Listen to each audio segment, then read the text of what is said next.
لیکن بیٹی، ماں کی دعا ایسی چیز ہے جو ہر بلا کو روکتی ہے، اور میں نے تمہارے لیے جتنی دعائیں مانگی ہیں ان کا بوجھ اگر ترازو پر رکھا جائے تو ترازو ٹوٹ جائے۔ نور جہاں نے ماں کا ہاتھ تھام لیا۔ اس ہاتھ میں عمر کی لکیریں تھیں، محنت کے نشان تھے، اور ماں ہونے کا وہ احساس تھا جو دنیا کی کسی بھی دولت سے بڑھ کر ہوتا ہے۔ اس رات نور جہاں سو گئی، لیکن سوتے سوتے اس نے ایک بات سوچی، قاضی فرید آیا کہاں سے اور وہ یہاں کیوں آیا؟ یہ سوال اس کے ذہن میں تھا۔ پھر اس کی آنکھیں بند ہو گئیں اور وہ سو گئی۔ صبح جب اس کی آنکھ کھلی، فجر کی اذان ہو رہی تھی۔ نور جہاں اٹھی، وضو کیا اور نماز پڑھی۔ اس کی نماز میں ایک ایسی کیفیت تھی جو ہر اس انسان کی نماز میں ہوتی ہے جو سچ میں اپنے رب کے سامنے کھڑا ہونے کا مطلب جانتا ہے۔ وہ جھکی، وہ سجدے میں گئی اور سجدے میں اس کے ہونٹ ہلے۔ یا اللہ، مجھے وہ دکھا دے جو مجھے دیکھنا چاہیے، مجھے وہ سمجھ دے جو مجھے سمجھنا چاہیے، اور جو میرے خلاف سازش کر رہا ہے اس کا پردہ اٹھا دے۔ نماز کے بعد نور جہاں کچھ دیر اور اسی طرح سجدے میں بیٹھی رہی جب تک اس کے دل کو سکون نہ ملا۔ پھر وہ اٹھی اور اپنے دن کی شروعات کی۔ اس صبح محل میں خبر آئی جس خبر کی کسی نے امید بھی نہ کی تھی۔ ایک تھکا ہوا گھڑ سوار آیا جس کا نام ندیم تھا۔ ندیم سرحد کے پاس ایک چھوٹے سے قلعے کا نگہبان تھا۔ وہ اتنی تیزی سے آیا تھا کہ اس کا گھوڑا محل کے دروازے پر پہنچتے ہی تھک کر بیٹھ گیا۔ ندیم خود بھی تھکا ہوا تھا، اس کے کپڑوں پر دھول جمی ہوئی تھی، آنکھوں میں نیند نہیں تھی۔ اسے فوراً دربار میں لے جایا گیا۔ سلطان سلیمان اس وقت صبح کی مجلس میں بیٹھا تھا، اپنے وزیر شاکر کے ساتھ روزمرہ کے معمولات دیکھ رہا تھا۔ شاکر ایک لمبا دبلا سفید داڑھی والا بزرگ تھا۔ 50 سال سے زیادہ اس کی عمر تھی، لیکن دماغ اب بھی تیز تھا۔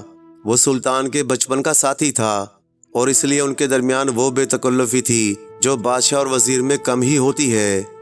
ندیم ادب سے سلطان کے سامنے پیش ہوا اور کہنے لگا، سلطان صاحب، بہت بری خبر ہے۔ سلطان سلیمان نے کہا، گھبراؤ نہیں، بولو۔ ندیم نے سانس لی، پھر بولا، سلطان صاحب، مشرقی سرحد سے 3 دن کی دوری پر ملک طارق کی فوج نے پڑاؤ ڈال رکھا ہے۔ ان کی تعداد کا اندازہ لگانا مشکل ہے، لیکن جتنی میں نے دیکھی ہے وہ ہماری پوری فوج سے زیادہ ہے، اور ان کے پاس ایک پیغام بھی ہے۔ ملک طارق کا بادشاہ سلطان ظالم شاہ کہتا ہے کہ وہ ملک اجرین سے کوئی لڑائی نہیں چاہتا، اسے صرف ایک چیز چاہیے۔ دربار میں خاموشی چھا گئی۔ سلطان نے پوچھا، کیا چاہیے اسے؟ ندیم نے زمین کی طرف دیکھا جیسے یہ بات کہنے میں اسے ڈر لگ رہا ہو۔ پھر اس نے کہا، سلطان صاحب، اسے ملکہ نور جہاں چاہیے۔ وہ کہتا ہے جس لڑکی کی پرچھائی نہیں وہ کوئی عام انسان نہیں ہو سکتی۔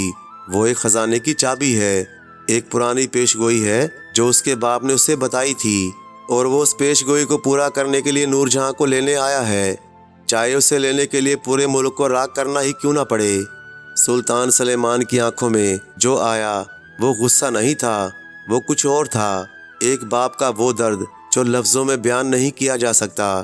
اس نے وزیر شاکر کی طرف دیکھا، شاکر کی آنکھیں بھی بھاری تھیں۔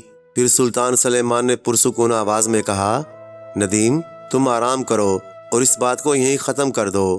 یہ خبر محل کی دیواروں کے باہر نہیں جانی چاہیے۔ ندیم نے سر جھکایا اور چلا گیا۔ شاکر نے کہا، سلیمان، یہ بہت بری مصیبت ہے۔ سلطان سلیمان نے کہا، مصیبت تو ہے، لیکن میری بیٹی کسی کے ساتھ نہیں جائے گی، چاہے مجھے اپنی جان ہی کیوں نہ دینی پڑے۔ شاکر کہنے لگا، لیکن فوج کی تعداد؟ سلطان سلیمان نے کہا، تعداد جنگ سے نہیں جیتی جاتی، تدبیر سے جیتی جاتی ہے، اور اگر تدبیر بھی کام نہ کرے تو اللہ کی مدد سے جیتی جاتی ہے۔ یہ بات کہہ کر سلطان سلیمان اٹھا اور سیدھا اپنے خاص کمرے میں چلا گیا جہاں کوئی نہیں آتا تھا۔ کمرہ چھوٹا اور سادہ تھا، ایک جائے نماز بچھی ہوئی تھی، ایک طرف پانی کا لوٹا رکھا تھا، اور ایک پرانی لکڑی کی تختی پر لکھا تھا، جو اللہ پر بھروسہ رکھے اللہ اس کے لیے کافی ہے۔ سلطان جائے نماز پر بیٹھ گیا اور دعا کے لیے دونوں ہاتھ اٹھائے، اور اس کی آنکھوں سے آنسو بہنے لگے۔ وہ بولا، یا اللہ، تو نے یہ بیٹی دی، تو نے اسے خاص بنایا، اور اب یہ دنیا اسے چھیننے آئی ہے۔ یا رب، میں ایک کمزور باپ ہوں، میرے پاس فوج ہے لیکن وہ کم ہے، میرے پاس دولت ہے لیکن وہ کافی نہیں، میرے پاس تو صرف تو ہے۔ اے پروردگار، میری بیٹی کی حفاظت کر، اس پر اپنی رحمت کا سایہ ڈال، اور جو اسے نقصان پہنچانا چاہتے ہیں انہیں تباہ و برباد کر۔ تو سب جانتا ہے اور تو سب سنتا ہے۔ وہ کافی دیر وہاں بیٹھا رہا، روتا رہا اور دعائیں مانگتا رہا۔ جب وہ اٹھا تو اس کے چہرے پر آنسوؤں کے نشان تھے، لیکن ان نشانوں کے پیچھے ایک عجیب سا اطمینان تھا، جیسے اس نے اپنے بوجھ کسی اور کو دے دیا ہو۔ شام تک محل کے اندر اس خبر کی سرگوشیاں شروع ہو گئیں، اور یہ خبر قاضی فرید کے کان تک بھی پہنچ گئی۔ قاضی فرید اس وقت اپنی حویلی میں بیٹھا ہوا تھا۔ اس کی حویلی محل سے تھوڑی دور تھی۔ اس کے دروازے پر ہمیشہ 2 پہرے دار کھڑے رہتے تھے۔ جب اسے خبر ملی تو اس کے ہونٹوں پر وہی مسکراہٹ ابھر آئی جو اس دن دربار میں آئی تھی۔ اس نے اپنے خاص نوکر رفیق کو بلایا۔ رفیق ایک دبلا پتلا آدمی تھا جس کی آنکھیں ہر وقت نیچی رہتی تھیں، جیسے زمین میں کچھ ڈھونڈ رہا ہو۔ قاضی فرید نے اس سے کہا، رفیق، ظالم شاہ کی فوج 3 دن کی دوری پر ہے۔ سلطان سلیمان گھبرا رہا ہے۔ یہ وقت ہے۔ رفیق نے پوچھا، کس چیز کا وقت؟ قاضی فرید نے کہا، پاسا پلٹنے کا۔ رفیق کچھ نہیں بولا، بس سر جھکا کر چلا گیا۔ قاضی فرید کھڑکی کے پاس آیا۔ باہر شہر تابان کی روشنیاں جگمگ جگمگ کر رہی تھیں۔ اس نے دونوں ہاتھ پیچھے باندھے اور لمبی سانس لی اور آہستہ سے کہا، نور جہاں، تمہاری پرچھائی زمین پر نہیں پڑتی، لیکن میری چالیں ضرور پڑتی ہیں، اور وہ چالیں کسی کو نظر نہیں آتی۔ وہ پلٹا اور اپنی کرسی پر بیٹھ گیا۔ ایک کتاب کھولی، جیسے کچھ ہوا ہی نہیں۔ اگلے دن صبح نور جہاں باغ میں تھی، وہ ہر صبح باغ میں جاتی تھی۔ یہ اس کا روز کا معمول تھا۔ اس صبح باغ میں گلاب کے پھول پوری طرح کھلے ہوئے تھے۔ ہوا میں ان کی خوشبو بکھری ہوئی تھی۔ نور جہاں باغ میں اوس سے بھیگی ہوئی گھاس پر چل رہی تھی۔ اس کے قدموں کی آہٹ تھی، مگر پرچھائی نہیں تھی۔ نور جہاں کو بچپن سے اس کی عادت ہو گئی تھی، لیکن کبھی کبھی وہ رک کر زمین کی طرف دیکھتی تھی، جیسے کوئی امید باقی رہتی ہو، شاید آج زمین پر اس کا عکس نظر آ جائے۔ لیکن ہر بار کی طرح اس صبح بھی زمین خالی تھی۔ وہ ایک بڑے پرانے درخت کے نیچے رکی۔ اس کی جڑیں زمین کے اوپر بھی تھیں، موٹی اور الجھی ہوئی۔ نور جہاں ان جڑوں کے پاس بیٹھ گئی اور درخت کے تنے سے پیٹھ لگا کر آسمان کی طرف دیکھنے لگی۔ پتوں کے درمیان سے نیلا آسمان نظر آ رہا تھا۔ تبھی اس کے قریب ایک پرندے کی آواز سنائی دی۔ نور جہاں نے نظر گھمائی۔